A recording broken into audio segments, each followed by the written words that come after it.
How's everybody doing? Good? All right. Well, my name, as Mackenzie said, is Hayden Davison. I am the children's pastor here at Green Bay Community Church.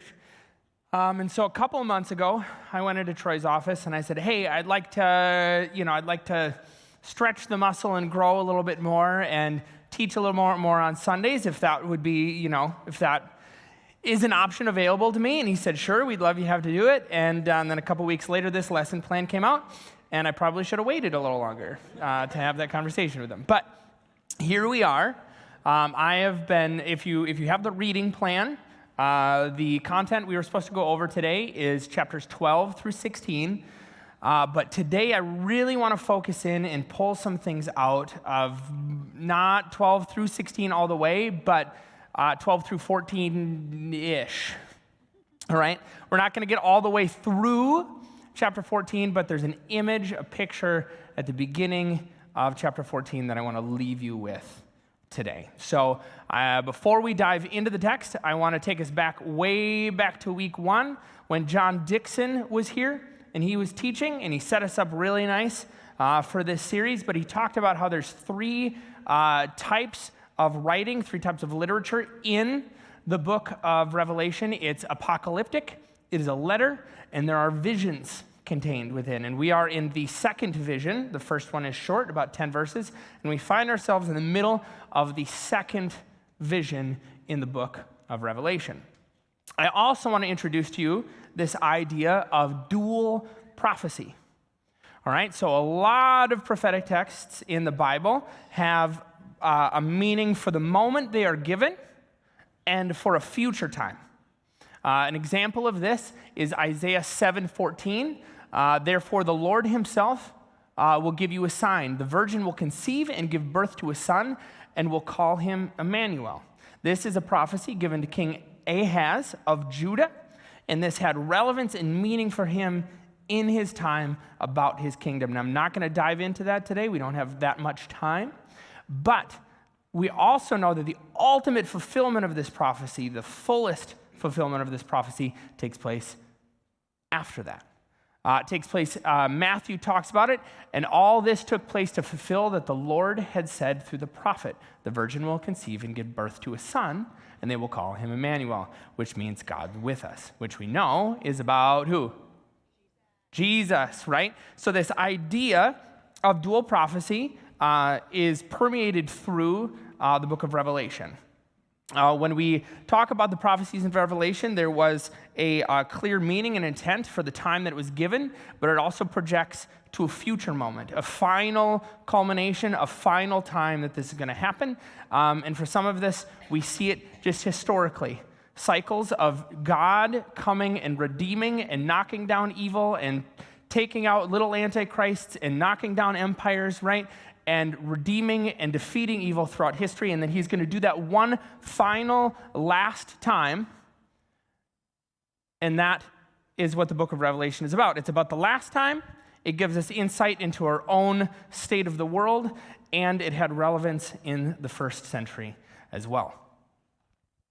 So I'm not going to get into too much of the nitty-gritty today of some of this, but what I want to do, my goal today is to introduce you these characters in our divine play, right, that we are going to continue to see throughout the rest of the book. They're going to stay important, and you're going to need to know who these are as Troy continues in the series. We have first the woman who appears in chapter 12, which Mackenzie just read, and there's some crazy imagery around her, which is probably terribly confusing, and we're going to spend a little time unpacking that today.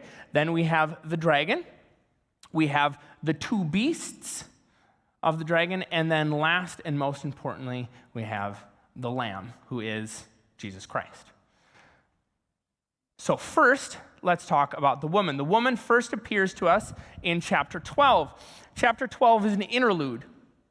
It's a break in this narrative of, I jumped the gun, I went to the board too fast, all right? It's a break in this narrative of judgment that Zach talked about last week. So he talked about previously to this, you have 2 sets of 7 plagues, 7 judgments that mirror the plagues in Exodus, that mirror the Old Testament, and their intent is to purge evil, right? They're to purge Babylon out to purge it out of you, purge it out of the world, right? That's what God is doing there, all right? And so he talks about that, and now there's this break where God is pausing in the story of judgment, and there will be more judgment to come, but he pauses and shows you that he's been in control the whole time. He gives you this little break where he gives you a picture of the whole story of the Bible in a couple of verses. All right? And that's where we find ourselves with the woman. So the woman, and so I'm going to do something today. I'm going to, instead of showing you the text, I'm going to draw this image for you. And I am not an artist by any means.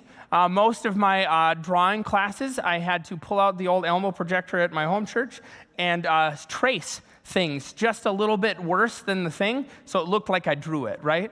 And that's how I got through art class. So you're going to experience some of my artistic ability today. So we have our woman. Here she is. Isn't she lovely? Isn't she beautiful? There she is, and she's not happy, though. She's not a happy lady. We have our woman, and she is depicted as clothed in the sun. We're going to kind of do this. Clothed in the sun. The moon is at her feet, and she has a crown of 12 stars. I'm not going to do all 12, but she has a crown of 12 stars at her head. Does anybody remember where we find this imagery in the Old Testament?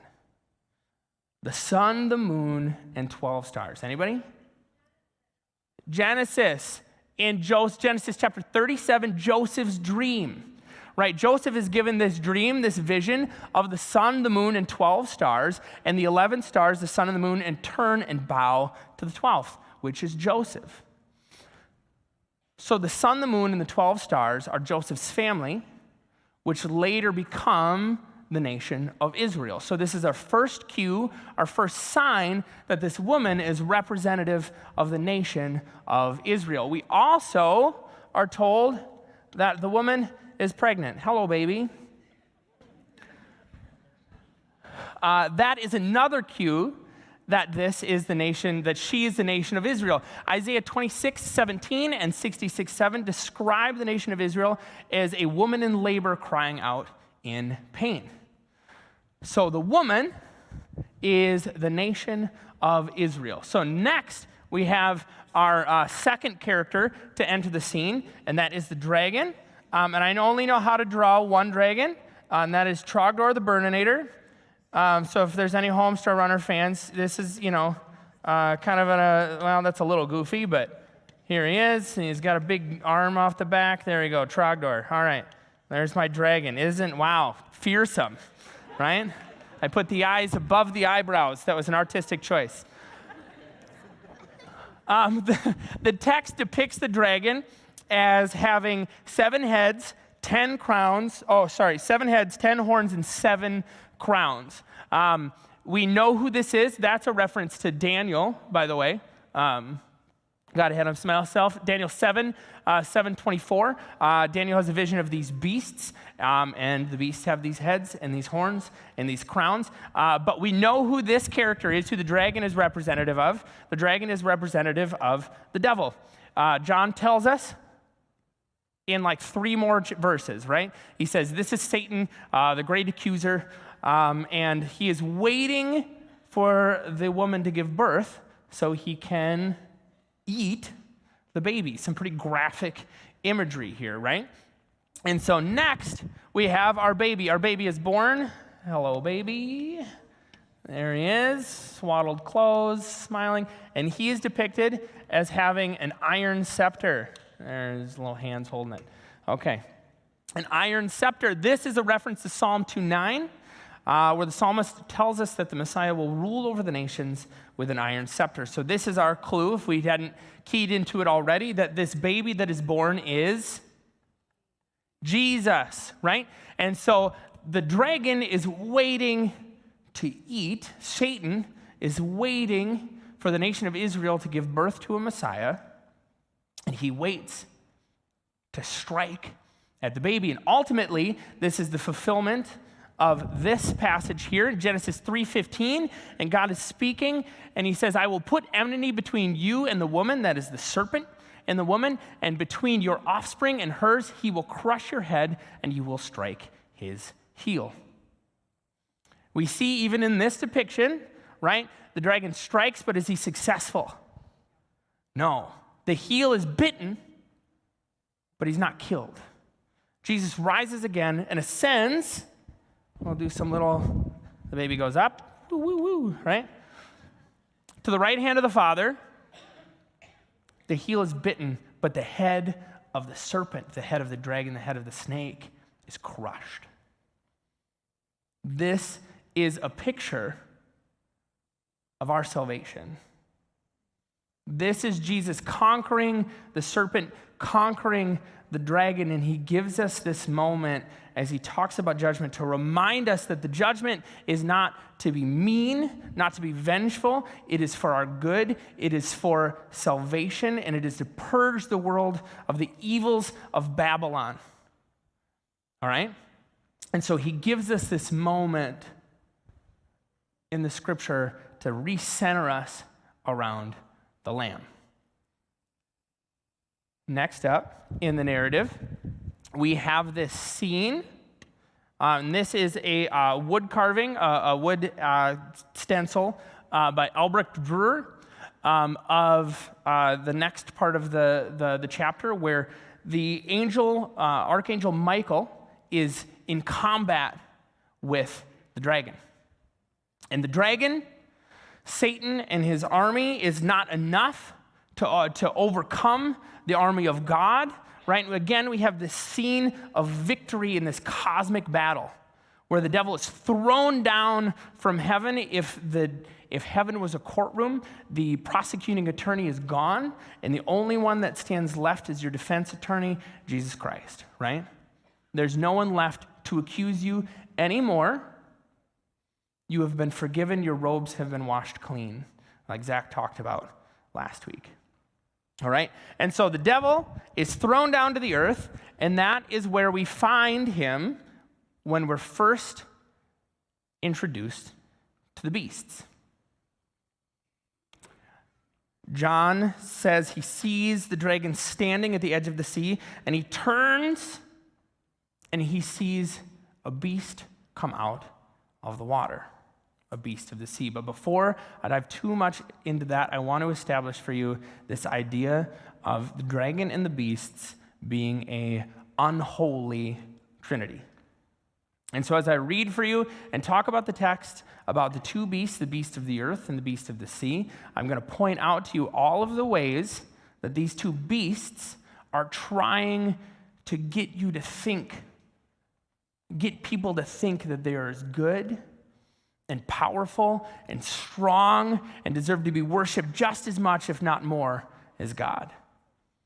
They're trying to mirror God, and what you see is this poor shadow imitation of what God has already done, and it's an intent to trick people.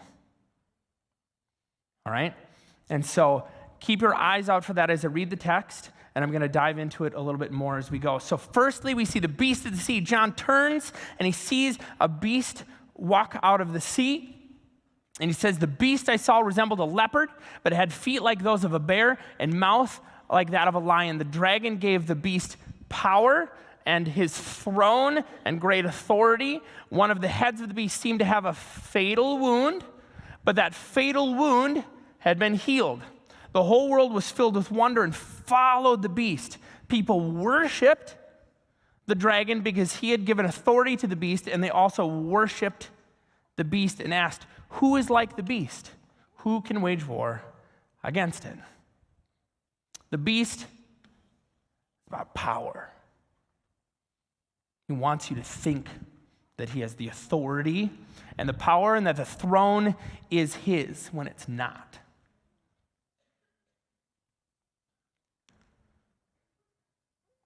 He's trying to convince you that he is God. He demands to be worshiped, and even here, a fatal wound that has been healed. Who is he imaging? Who is he trying to mirror? Who is he trying to replicate? Jesus.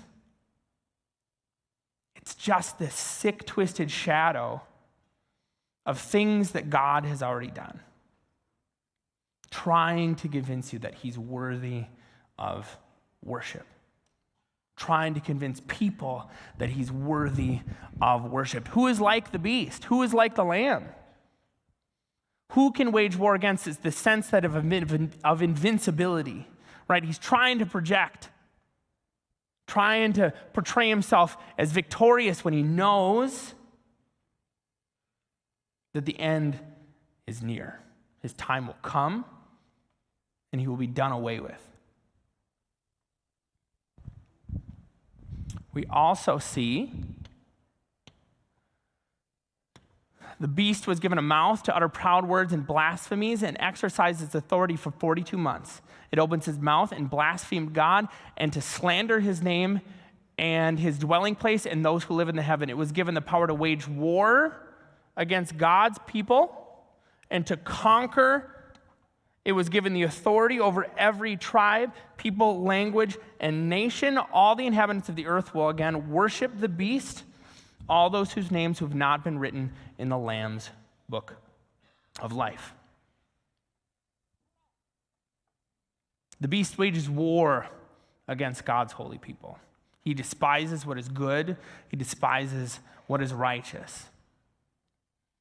And he lays claims to the nations, tribe, people, and language through violence and deception. When we know the true king, which we talked about in chapter 12, right? The baby born with the iron scepter, he earns stakes his claim on the nations through his sacrifice.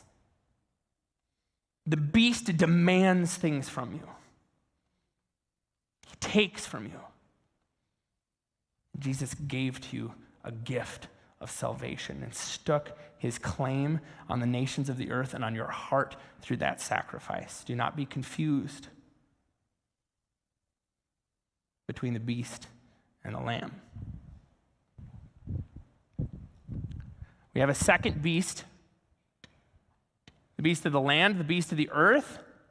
And this beast, like the first, is going to try to convince you that he is God, part of this unholy trinity. The second beast coming out of the earth, it had two horns like a lamb, but it spoke like a dragon.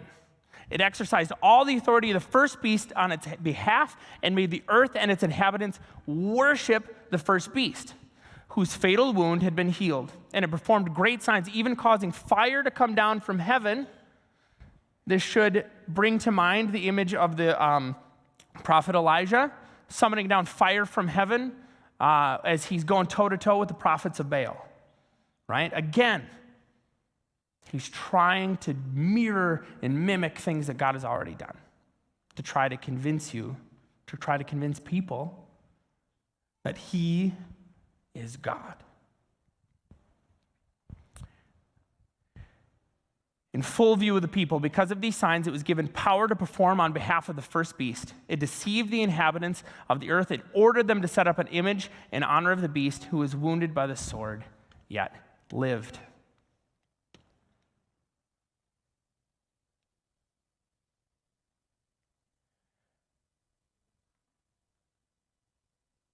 As we read the book of Revelation, as we talk about the dragon and the two beasts, it can become very tempting to be distracted by who the beasts are going to be when they finally come, when they're finally here, the final version of this cycle where God finally does away with the dragon and the beasts and establishes his kingdom and purifies and brings about restoration to creation, right? But do not be distracted.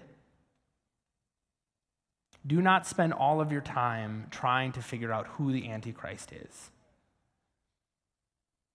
Stop as you watch the news, and there's been some crazy stuff in the news lately. Stop trying to go, well, it's Donald Trump, or it's Joe Biden, or it's the Pope, or whoever it is.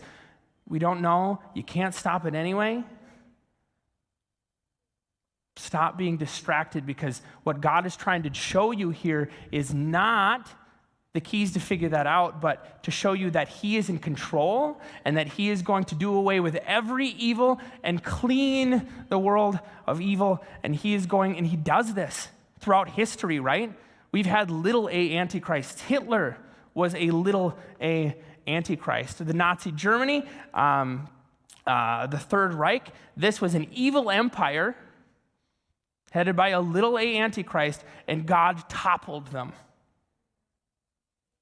He continuously knocks evil off of its throne, and he will do it once and finally in the end. Do not be distracted by trying to figure everything out so you miss the Lamb and God's redemption of his creation in the story of Revelation. This is a fresco of the Nativity. And as you look at this image, I want you to see who is there and who is not there. The angels are there. They know what's going on, right? But then all we have is a couple of shepherds. The wise men, they come a little bit later. Where is everybody? The Messiah has been born. Where is everybody? The Jewish people in the first century, they had all the prophecies. They had all the texts. They knew where he was going to be born and what he was going to do, but they got so locked in to what they thought the Messiah had to be that they missed it. They got so focused on this military conqueror, this king that was going to come, that they missed what God was actually trying to do. They missed Jesus. And so as we read the book of Revelation, as we engage with these texts, do not miss Jesus. Do not get so distracted by what you think this has to be and what this has to mean that you miss Jesus in the text. And that brings us to our final character today, and most importantly, the Lamb. Revelation 14 gives us this picture. The beasts are raging, the devil is raging, and everything looks dark and bleak, and it looks like he's going to win. But there comes Jesus. Then I looked, and there before me was the Lamb standing on Mount Zion, and him and with him the 144,000. Zach talked about them last week. I'm not going to dive into it too much, but if you have questions, go back and check out Zach's message, who had his name and his father's name written on their foreheads. And I heard a sound from heaven like the roar of rushing waters and like a loud peal of thunder. The sound I heard was like that of harpists playing their harps. And they sang a new song before the throne and before the four living creatures and the elders. And again, that we talked about, that's a reference back to the throne room scene at the beginning of the book. And Ben Lenz taught on that. So if you want to know more about that, go back to that week. No one could learn the song except for the 144,000 who'd been redeemed from the earth. In the middle of this darkness, there's this scene where Jesus rides out over the mountain with all the forces of heaven to save you and to redeem his creation. It makes me think there's this famous scene in the movie The Lord of the Rings, right? Where the armies of Middle-earth, specifically the Rohirrim, right? They're in Helm's Deep, and they've been swamped by the Orc and Orcai armies, and they've been fighting for 3 days, which is very intentional. Tolkien definitely used the number 3 on purpose, right? And then this happens.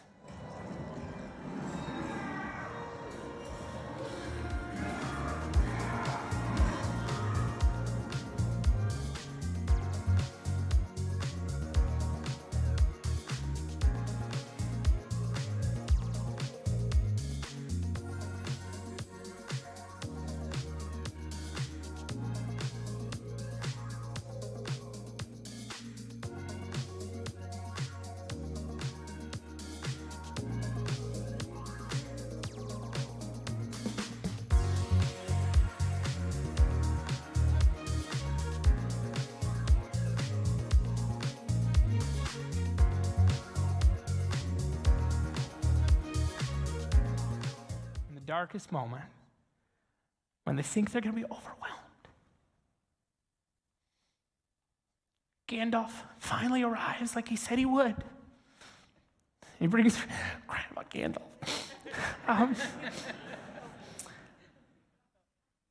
And he brings reinforcements.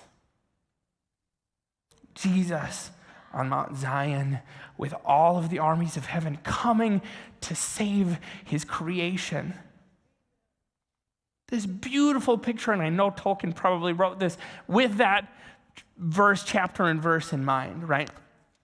And we see this scene. And so that scene is then followed. It says, "Then I saw another angel flying in midair, and he had the eternal gospel to proclaim to those who live on earth, to every nation, tribe, language, and people. And he said in a loud voice, 'Fear God and give him glory, because the hour of his judgment has come.'" His judgment is not something that we need to be afraid of.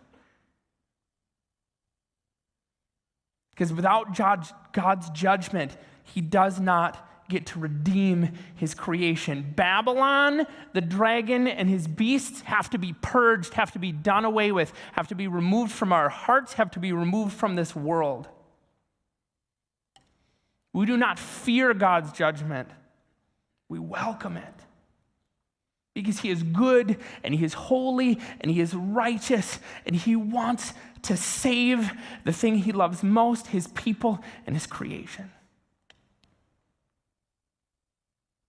We do not fear God's judgment. Worship him who made the heavens, the earth, the sea, and the springs of water. A second angel followed and said, "Fallen, fallen is Babylon the Great, which made all of the nations drink the maddening wine of her adulterers." Babylon, Rome, Egypt, Nazi Germany, whatever it is to come.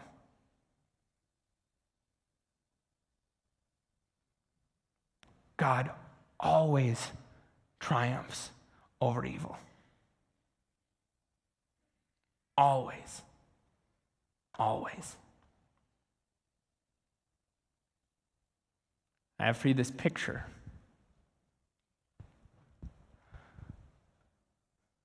of a lamb and a dragon. Now, this picture over here is a real painting done by a real man. And I wrote it down so I don't say his name wrong, and I'm going to anyway. He is a Puerto Rican artist, famous for the Rococo style. His name is Jose Campeche y Jordan. I'm sure if there's any Spanish speakers in the audience, I said that really bad, but I really tried. But this is a real painting done by a real person. This is real art. This over here, this is some dragon image I cooked up on Bing AI in 5 minutes. You can tell, look at how wonky these hands are, right? This isn't real art.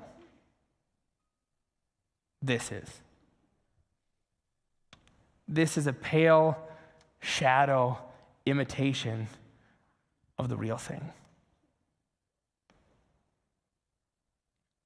My question for you today is, where do you find your allegiance?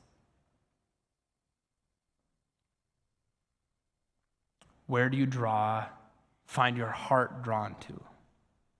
My hope is that my heart is drawn to the Lamb. But the truth is, oftentimes I'm drawn to the dragon and I'm drawn to Babylon. There's something tempting, something easier sometimes in the false image. But I want to be focused on the Lamb and the gift that he has given us, our salvation and the hope now and future of redemption, that he is in charge, that he has all authority over all good and evil. So as you go to communion today, I want you to search your heart. Where is the dragon? Where is Babylon have hold of you? What do you need to turn over to the Lamb and repent from? Lord, Father in heaven, thank you so much that you've given us this book. Lord, that you help us focus on you and you remind us that in the midst of terrible evil, you are still righteous and holy and have command of history. We love you and praise your name. Amen.